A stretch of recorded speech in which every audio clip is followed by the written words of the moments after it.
الحمدللہ رب العالمین قال اللہ تبارک و تعالی فی الکلام العظیم ان الدین عند اللہ الاسلام صدق اللہ مولانا العظیم۔ السلام علیکم ورحمۃ اللہ وبرکاتہ۔ معزز سامعین و ناظرین کرام، میں ہوں آپ کا میزبان حافظ محمد احسان عرفانی، نور حکمت کا دوسرا پروگرام لے کر آپ کی خدمت میں حاضر ہیں۔ امید کرتے ہیں کہ آپ نے ہمارے پہلے پروگرام کو سنا بھی ہوگا اور پسند بھی کیا ہوگا، اور آپ سے گزارش ہے کہ آپ دعا کریں اللہ تعالی ہماری اس کاوش کو اپنی جناب کے اندر قبول فرمائے اور ہمارے اس تسلسل کو قائم اور دائم فرمائے۔ آئیے پروگرام کا آغاز کرتے ہیں۔ ہمارے آج بھی مہمان پیرزادہ سید محمد وسیم الحسن شاہ صاحب قادری ہمارے ساتھ موجود ہیں۔ السلام علیکم ورحمۃ اللہ وبرکاتہ۔ وعلیکم السلام ورحمۃ اللہ وبرکاتہ۔ قبلہ بہت شکریہ، آپ نے ہمیں وقت عنایت فرمایا، اللہ کریم آپ کو جزائے خیر عطا فرمائے۔ آمین۔ آج کے پروگرام کا آغاز کرتے ہیں۔ آج کے پروگرام کے حوالے سے پہلا سوال یہ ہے، اس دور کے اندر مختلف موبائل ایپس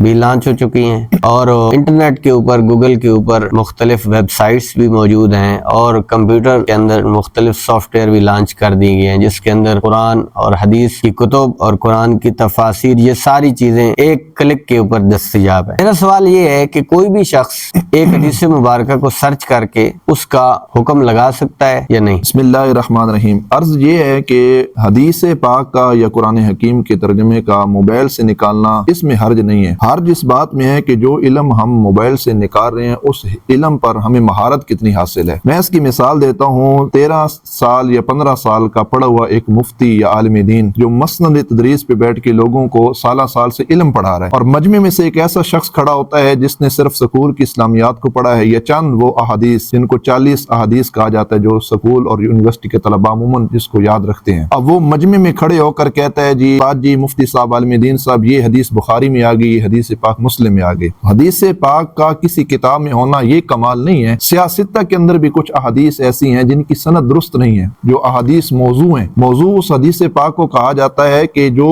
فرمان رسول ہی نہ ہو، اور عام آدمی ایک بات کہتا ہے کہ یہ دیکھو جو حضور علیہ الصلوۃ والسلام کا فرمان ذیشان آ گیا اس کتاب کے اندر، یہ دیکھو جی سرکار نے یہ بات فرمائی ہے۔ تو سب سے بنیادی بات یہ ہے کہ اس علم حدیث پر تحقیق کا ہونا ضروری ہے کہ جو بات میں کر رہا ہوں یہ صحیح بھی ہے یا نہیں ہے، یا کیا وہ بات واقعتاً حضور علیہ الصلوۃ والسلام کا فرمان ذیشان ہے، سرکار نے یہ بات واقعی فرمائی ہے۔ تو اس علم کو سیکھنے کے لیے اس کو علماء تک رجوع کرنا ہوگا، علماء کی مجالس اختیار کرنا ہوگی، علماء کی مجالس میں بیٹھنا ہوگا اور علماء سے اس حدیث کا علم سیکھنا ہوگا، تب جا کر وہ بندہ حدیث پاک لوگوں کو سکھا سکتا ہے، پڑھا سکتا ہے، یا اپنا پیغام جس انداز سے بھی ہے وہ نشر و اشاعت کر سکتا ہے۔ تحقیق سے کیا مراد ہے؟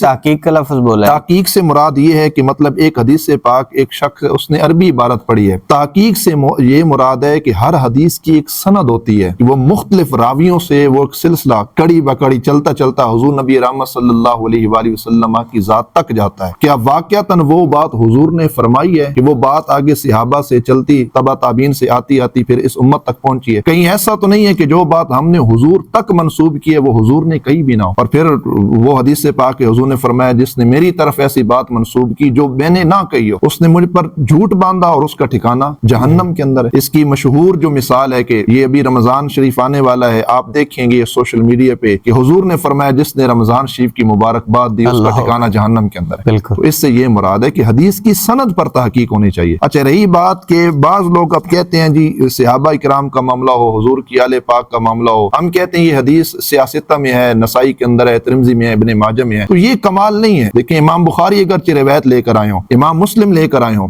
امام داؤد لے کر آئے ہوں، لیکن ہم نے یہ دیکھنا ہے کہ کیا اس حدیث کی سند ٹھیک ہے کہ نہیں ٹھیک۔ یہ ہم نے نہیں دیکھنا کہ وہ کس کتاب کے اندر موجود ہے۔ کتاب معیار نہیں ہے، حدیث کی سند معیار ہے۔ یعنی سند کا علم سند کا علم ہونا ضروری ہے۔ یعنی آپ کی گفتگو کا مطلب اور مقصد یہ ہے کہ ہر شخص حدیث کو بیان کر کے اس کا حکم نہیں لگا سکتا۔ اچھا، اس کے اوپر میرا ایک اور سوال ہے اسی حوالے سے۔ کچھ احادیث ہیں جو حکم کے اوپر آتی ہیں، احکام شریعہ، کچھ احادیث ہیں جو فضائل پر مبنی ہیں، تو کیا فضائل والی حدیث کے لیے بھی سند پر تحقیق ہو تبھی بیان کی جائے یا فضائل پر بیان کی جا سکتی ہے؟ فضائل کے لحاظ سے بھی مطلب ایک آپ نے سنا ہوگا کہ ایک حدیث جس کی سند ضعیف ہے، کمزور ہے، وہ فضائل میں معتبر ہے، فضائل کے لحاظ۔ لیکن یہ بندہ بھی اب وہی بیان کرے گا جس کو اس حدیث کی سند پہ عبور حاصل ہوگا کہ ضعیف حدیث کہتے کیسے ہیں۔ ٹھیک ہے، اب آپ کسی سے یہ سوال کریں کہ حدیث ضعیف کسے کہتے ہیں یا صحیح کسے کہتے ہیں یا موضوع کسے کہتے ہیں تو وہ بندہ بخلاہٹ کا شکار ہو جائے گا، تو پھر اس کو خوف کرنا چاہیے، اس طرح وہ چیزیں بیان نہیں کرنی چاہیے اس شخص کو۔ ناظرین اکرام، آپ نے ہمارے پہلے سوال کا جواب سنا، اور یہ بات بالکل واضح طور پر ہے کہ جس شخص نے دین کا علم حاصل کیا اور ایک وہ شخص ہے جس نے دین کا علم حاصل نہیں کیا، تو یہ دونوں برابر نہیں ہیں۔ قرآن مجید فرقان حمید کی آیت مبارکہ اس بات کے اوپر شاہد ہے، هل يستوي الذين يعلمون والذين لا يعلمون، ایک علم والا اور ایک لا علم، یہ دونوں برابر نہیں ہو سکتے۔ جو تو یہ بالکل بات واضح ہے۔ اللہ تعالیٰ مجھے آپ کو سمجھنے کی توفیق عطا فرمائے۔ آج کی نشست کا دوسرا سوال، قبلہ شاہ صاحب یہ ارشاد فرمائیے کہ جمعہ کا دن اہل اسلام کے لیے انتہائی اہم دن ہے، اور جمعہ بابرکت دن ہے، اس کے فضائل اور کمالات بھی احادیث طیبہ کے اندر ذکر ہوئے۔ یہ ارشاد فرمائیے کہ مبلغین، واعظین، خطباء آج کے اس پرفتن دور کے اندر ان کو کیا بیان کرنا چاہیے؟ خطباء کے لیے سب سے لازمی بات یہ ہے کہ وہ خطبات جمعہ شریف کا موقع ہو یا محافل، قرآن حکیم کو بیان کیا جائے، اس کی تفسیر، اس کی تشریح، اس کا ترجمہ بیان کیا جائے۔ آپ نے دیکھا ہوگا، آپ بھی اس شعبہ سے وابستہ ہیں اور میں بھی، اور مختلف لوگ آج بھی لوگ دین سے محبت کرتے ہیں اور وقت نکال کر دین کو سننا پسند کرتے ہیں۔ علماء کی میں بات تو نہیں کرتا، علماء تو ہمارے سروں کے تاج ہیں، لیکن ہماری کمزوری یہ ہے کہ ہم جمعہ شریف کے خطبات میں وہی پرانی باتیں اور ہر مہینے کے اعتبار سے جو ایک مشہور واقعات ہیں یا مشہور چیزیں، انہی کو ہی ہم بیان کرتے ہیں۔ یا ربیع الاول شریف کا مہینہ آ گیا تو چند وہ مشہور قرآن حکیم میں آیات بینات جو صرف میلاد کے حوالے سے ہیں، قد جاءکم من اللہ نور، لقد جاءکم رسول من انفسکم، لقد من اللہ علی المؤمنین، اسی پر آپ دیکھیں گے ایک خطیب وہ تقریر کر رہا ہے محرم شریف میں، انما یرید اللہ لیذھب عنکم رجس اہل البیت، اس طرح کی جو حضور کی آل کی شان میں اور آیات بینات ہیں۔ جمادی الثانی کا یہ جو مہینہ ہے، اس میں شان صدیق اکبر پاک کے حوالے سے یا دیگر مہینوں کے اعتبار سے میں خطباء سے ہاتھ جوڑ کر عرض کروں گا، قرآن حکیم کی جو تفسیر ہے اس کو ترتیب کے ساتھ شروع کیا جائے، آغاز سے سورہ فاتحہ سے شروع کیا جائے، اور پھر ترتیب وار اس کو چلا کر اللہ اس کے حضور دعا مانگے کہ یہ قرآن ہماری زندگی میں مکمل ہو جائے۔ تو یہ سب سے ضروری بات ہے خطباء کے لیے کہ وہ قرآن حکیم کا مطالعہ کریں۔ قرآن سب سے معتبر اور بہترین کتاب ہے۔ قرآن کے بعد پھر حدیث میں بھی وہی بات جو میں نے پچھلے سوال کے جواب میں عرض کیا کہ وہ حدیث بیان کی جائے جس کی سند درست ہو، جس کی اسناد پر انسان کو تسلی ہو، علماء سے، مفتیان سے رجوع کریں، ان سے پوچھیں، اور مستند جو واقعات ہیں، اولیاء امت کی کرامات بیان کریں، حق ہے، ہم اس پر یقین رکھتے ہیں، مانتے بھی ہیں، لیکن اولیاء امت کی کرامات کی جگہ اگر استقامت کو بیان کیا جائے وہ سب سے بہترین ہے کہ دین کے حوالے سے ان کی استقامت کا کیا درجہ تھا، یا کس طرح وہ لوگ دین اسلام پر استقامت کے ساتھ کام کیا کرتے تھے۔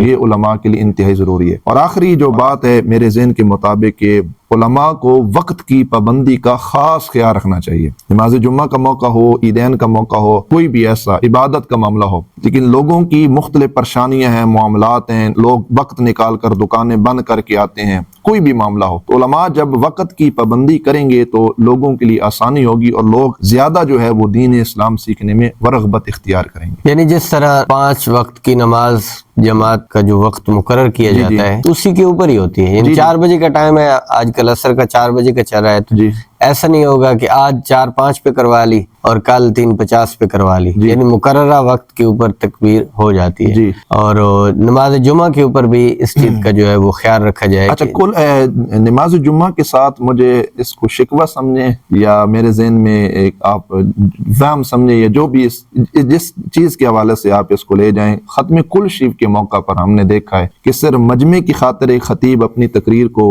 لمبا کرتا ہے، 10 بجے دعا ہے تو وہ 10:15 10:30 بجے تک ہم نے دیکھا ہے کہ وہ ٹائم اس طرح حالانکہ باقاعدہ اعلان ہوتا ہے کہ 10 بجے دعا ہوگی یا 9 بجے دعا ہوگی، چیلم کا موقع ہو یا اس طرح باقی معاملات ہو، تو علماء کے لیے یہ بات ضروری ہے کہ وہ وقت کی پابندی کا خیال رکھیں۔ جب علماء اس بات پر قائم ہو جائیں گے تو عوام ضرور وہ وقت سے پہلے پہنچنا شروع ہو جائے گی۔ یعنی آپ یہ کہہ رہے ہیں کہ لواحقین جو ٹائم مقرر کرتے ہیں، پھر لواحقین اگر کہتے بھی ہیں تو بھی علماء کو چاہیے کہ انہیں کہیں کہ آپ نے جس وقت کا اعلان کیا اسی وقت پر دعا کریں۔ اور دوسرا یہ اعمال سال ختم کل شریف 40واں یا کوئی بھی سال ثواب کی محفل ہے جی تو یہ مستحب درجے کا عمل ہے، مستحب درجے کا تو اس کو وقت کی پابندی کا بالکل جو ہے وہ اس خیال میں ہے۔ ایک اور بات یہ ہے کہ نماز جنازہ کے حوالہ سے اگر میت کے جو ورثاء ہیں آنے میں اگر وہ ہلکی سی تاخیر کا شکار ہیں یا ورثاء کی طرف سے امام صاحب کو باقاعدہ تنبیہ کی جاتی ہے یا عرض کیا جاتا ہے کہ آپ جنازہ 10 منٹ تاخیر سے پڑھائیں، تو اس میں ائمہ کے لیے یہ بات ہے کہ اس میں تھوڑی گنجائش رکھی جائے۔ قبلہ شاہ صاحب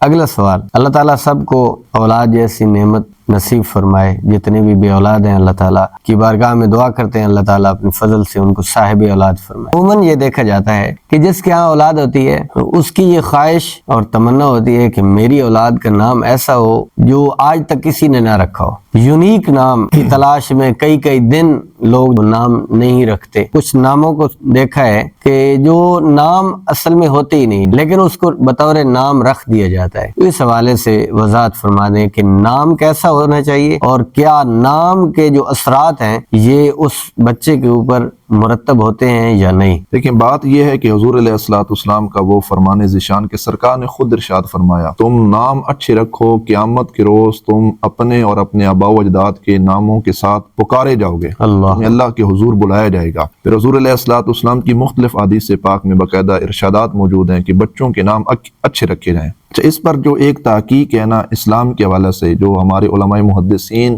یا لغت کے ائمہ نے کی ہے وہ اپنی جگہ بجا ہے۔ انہوں نے یہ بات کہی ہے کہ جو نام کے معنی ہوتے ہیں نا ان کا انسان کی زندگی پہ بڑا اثر ہوتا ہے، جیسا نام ویسے اثرات۔ ملا علی قاری علیہ الرحمہ نے بھی لکھا اور بلکہ جدید سائنس نے بھی اس پر تحقیقات کی ہیں کہ معنی کے اثرات بڑے ہوتے ہیں، اور یہاں تک ہم نے پڑھا ہے کہ صرف وہ ایک شخصیت پہ اثرات نہیں ہوتے بلکہ جو نام کا معنی ہوتا ہے اس کے اثرات قبیلے تک جاتے ہیں، گھروں تک جاتے ہیں۔ اور یہ حضرت سعید بن مسیب رضی اللہ تعالیٰ عنہ کی وہ روایت جو بخاری کے اندر موجود ہے، آپ فرماتے ہیں کہ میرے جو دادا جی تھے ان کا نام تھا جس کے اندر لڑائی والا اور سختی والا اور غم اور پریشانی والا معنی پایا جاتا تھا۔ وہ بارگاہ رسالت مآب علیہ السلام میں حاضر ہوئے تو نبی کریم علیہ السلام نے ان سے فرمایا کہ تم اپنے نام کو تبدیل کرو۔ انہوں نے کہا یا رسول اللہ صلی اللہ علیہ وسلم میں اپنے نام کو تبدیل نہیں کر سکتا۔ تو نبی کریم علیہ السلام نے کہا ٹھیک ہے۔ اس نے کہا جی میرے والد گرامی نے میرا نام رکھا ہے تو میں باپ نے نام رکھا تو میں کیسے تبدیل کر دوں؟ سعید بن مسیب کہتے ہیں حالانکہ ان کے دادا کی بات ہے، آپ فرماتے ہیں وہ دادا کے نام کے معنی کا جو اثر تھا نا سختی والا آج بھی ہمارے خاندان کے اندر موجود ہے، یہ بخاری کے اندر موجود ہے۔ اللہ اکبر۔ پھر حضور علیہ السلام نے ایک عورت جس کا نام عاصیہ تھا، اب دیکھیں نا لفظ اچھا ہے، عین لفظ ہے، یہ قرآن والا ہے، الف بی صاد یا ہا، لیکن ہم نے الفاظ کو نہیں دیکھنا، ہم نے دیکھنا ہے لفظ کے معنی کیا بنے ہیں۔ نافرمانی اس کا معنی تھا، حضور نے اس کے نام کو تبدیل فرما کے جمیلہ اس کا نام رکھ دیا۔ تو نام خود حضور نبی رحمت صلی اللہ علیہ وسلم نے مختلف ارشادات اور حدیث پاک میں سرکار ناموں کو تبدیل فرما دیا کرتے تھے، تو اس کا زندگی پر بہت بڑا اثر ہوتا ہے، اس لیے ناموں کو اچھا رکھا جائے۔ حضور علیہ السلام کی حدیث پاک میں سرکار نے فرمایا انبیاء کے ناموں پہ تم نام رکھو، موسیٰ، عیسیٰ، اس طرح جو مختلف انبیاء ہیں اللہ رب العزت کے، یا میرے نام پہ نام رکھو، محمد، احمد۔ پھر ایک روایت میں سرکار نے فرمایا کہ سب سے بہترین نام ہے عبداللہ، اللہ کا بندہ، یہ نام اپنے بچوں کے رکھا کرو۔ آج کی نشست کا یہ انتہائی اہم سوال ہے، اس حوالے سے ارشاد فرمائیے فتنہ الہاد کیا ہے؟ دیکھیں الہاد دراصل اس سوچ اور اس تصور اور اس خیال کا نام ہے یا اس چیز کا نام ہے جو چیز آپ کو اللہ رب العزت سے دور کر دے، یا ہر وہ ذریعہ جو آپ کو اللہ سے دور کر دے۔ الہاد در حقیقت اس فتنے کا نام ہے جو اللہ رب العزت جل وعلا کی ذات اور اس کی صفات کے منکر ہیں، اللہ تعالیٰ کے وجود کے ہی قائل نہیں ہے۔ اور الہاد جب کسی گھر میں داخل ہوتا ہے تو یہ اللہ رب العزت سے دور کرتا ہے، اس کی ذات سے دور کر، مطلب بالکل انکار کہ اللہ تعالیٰ کا وجود ہی نہیں ہے، اللہ تعالیٰ ہے ہی نہیں، بالکل سرے سے انکار۔ یہ فتنہ تمام مذاہب کے لیے بہت خطرناک ہے اور بالخصوص مسلمانوں کے لیے، کیونکہ مسلمانوں کے اندر ایمان ہے اور بدرجہ اتم باقی مذہب کے سب سے زیادہ یقین اللہ رب العزت کی ذات پر ہوتا ہے انسان مسلمانوں کو۔ تو تمام مذہب، ہر وہ مذہب جس کے اندر خدا کا تصور موجود ہے، الہاد سب کے لیے خطرناک ہے کہ وہ خدا کا انکار کرتے ہیں۔ تو اس فتنے سے بچنا چاہیے، اللہ تعالیٰ کی ذات اور صفات کی یہ لوگ منکر ہیں۔ معزز سامعین و ناظرین کرام، آج کی گفتگو آپ نے سنی، یقیناً اللہ تعالیٰ کے فضل و کرم سے آپ نے اس کو پسند کیا ہوگا۔ فتنہ الہاد کے حوالے سے جو مختصر گفتگو ہوئی ہے، اسی طرح ہم ہر نشست کے اندر ان فتنوں کا جو ہے وہ تذکرہ کرتے رہیں گے، اس حوالے سے